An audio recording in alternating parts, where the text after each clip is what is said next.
Assalamualaikum warahmatullahi wabarakatuh.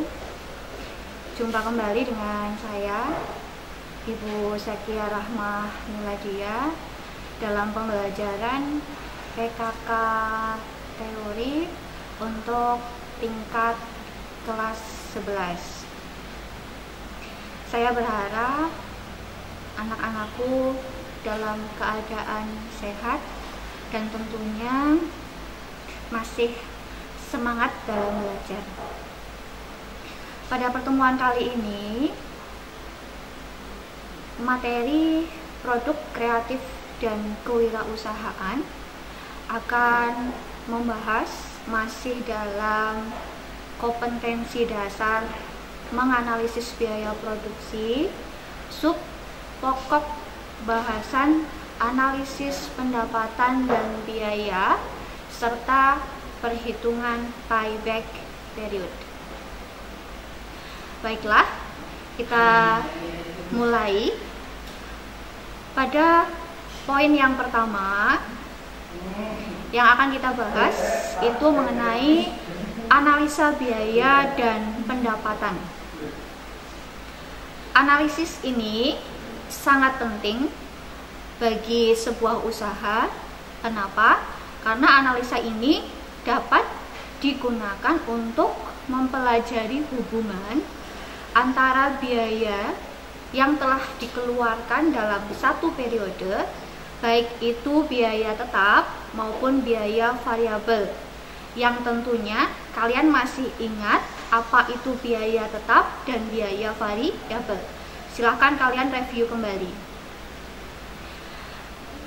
Dan juga hubungan terkait dengan pendapatan dalam satu periode.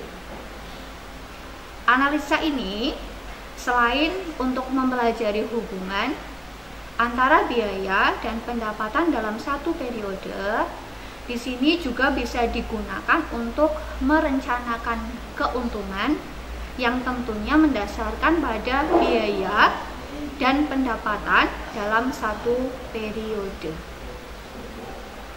Baiklah, kita lanjutkan.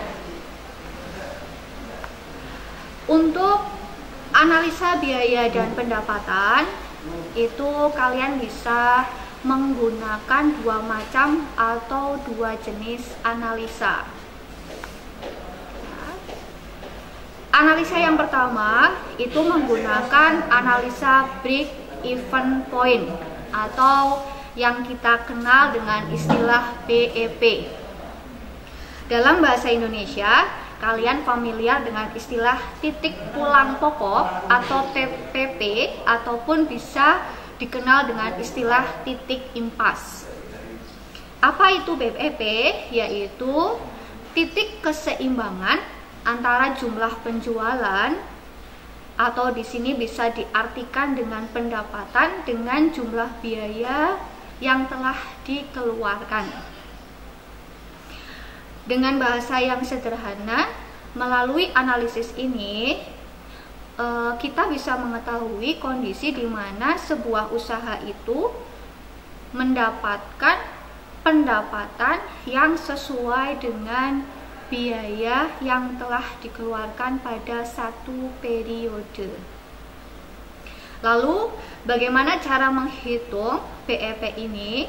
Silahkan kalian review kembali, karena materi BEP sudah saya sampaikan pada pertemuan sebelumnya. Selanjutnya, selain analisis BEP, kita juga bisa menggunakan analisis yang kedua, yaitu yang kita kenal dengan istilah return cash ratio. Apa itu?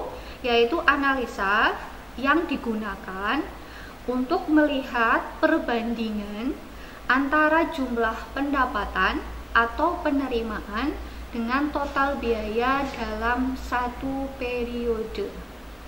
Jadi, dengan menggunakan analisis yang kedua ini, kita bisa tahu perbandingan antara pendapatan maupun biaya dalam satu periode yang mencerminkan apakah usaha itu layak atau sangat menguntungkan dalam satu periode. Kita lihat formulanya atau rumus perhitungannya.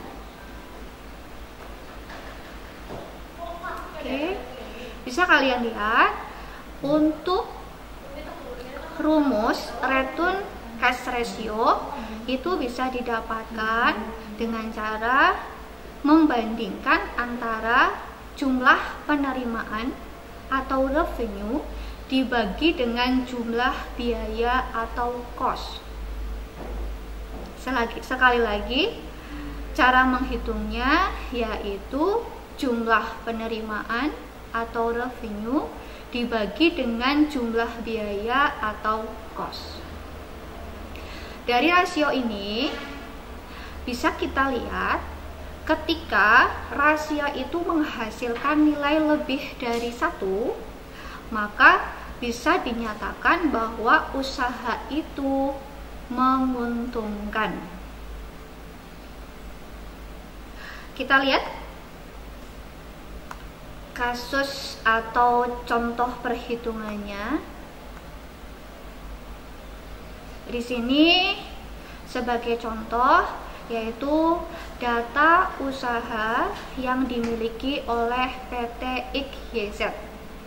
Dalam satu periode, total biaya yang telah dikeluarkan yaitu sebesar 240 juta. Sedangkan jumlah penerimaan atau revenue yaitu sejumlah 300 juta. Kita lihat, kita analisis.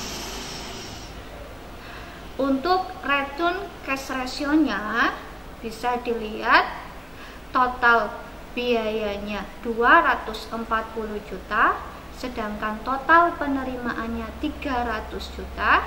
Kita bandingkan, akan ketemu angka sebesar 1,25. Rasio ini mencerminkan usaha itu dinilai menguntungkan. Kenapa? Karena lebih dari 1. Artinya apa? Artinya apabila PT XYZ mengeluarkan biaya sebesar Rp1, maka penerimaan dalam satu periode sebesar Rp1,25. Ataupun dengan angka yang lebih besar, apabila PT XYZ mengeluarkan biaya 1 juta, maka penerimaan yang akan diterima yaitu Rp1.250.000. Bagaimana anak-anak? Cukup mudah. Ketika kalian mengalami kesulitan karena saat ini kita tidak boleh bertemu langsung, silakan bisa japri via WhatsApp. Selanjutnya, di poin yang kedua yang akan kita bahas itu mengenai payback period. Ya. Apa itu payback period? Di sini saya mengambil 2 definisi menurut para ahli. Yang pertama, itu menurut Abdul Khalik dan kawan-kawan pada tahun 2004, beliau menyebutkan yang dinamakan payback period yaitu jangka waktu kembalinya investasi yang telah dikeluarkan melalui keuntungan yang diperoleh dari suatu usaha yang telah direncanakan. Selanjutnya, definisi kedua saya ambil menurut Bambang Rianto. Masih di tahun yang sama, yaitu tahun 2004. Payback period menurut Bambang Rianto adalah suatu periode yang diperlukan untuk dapat menutup kembali pengeluaran investasi dengan menggunakan aliran kas bersih. Maksud investasi di sini dengan bahasa yang sederhana itu adalah modal yang telah dikeluarkan. Sedangkan aliran kas bersih maksudnya yaitu pendapatan bersih atau bisa diartikan sebagai keuntungan ataupun laba. Jadi bisa kita gunakan dengan bahasa yang lebih mudah untuk kalian yang dinamakan payback period, yaitu periode kembalinya modal yang telah dikeluarkan. Kita lihat rumusnya untuk payback period atau lebih dikenal dengan istilah PP, yaitu diperoleh dari nilai investasi atau modal dibagi dengan pendapatan bersih dikali 1 tahun. Pendapatan bersih di sini bisa diartikan juga sebagai aliran kas masuk neto. Kita lihat contoh soalnya masih dengan PT IGZ. Di sini manajemen PT IGZ sedang mempertimbangkan pembelian seperangkat mesin produksi komponen elektronika seharga 250 juta. Keuntungan yang akan didapatkan dengan penambahan mesin tersebut sebesar 70 juta per tahun. Berapakah payback period atau jangka pengembalian modal tersebut yang digunakan untuk membeli mesin produksi? Kita lihat.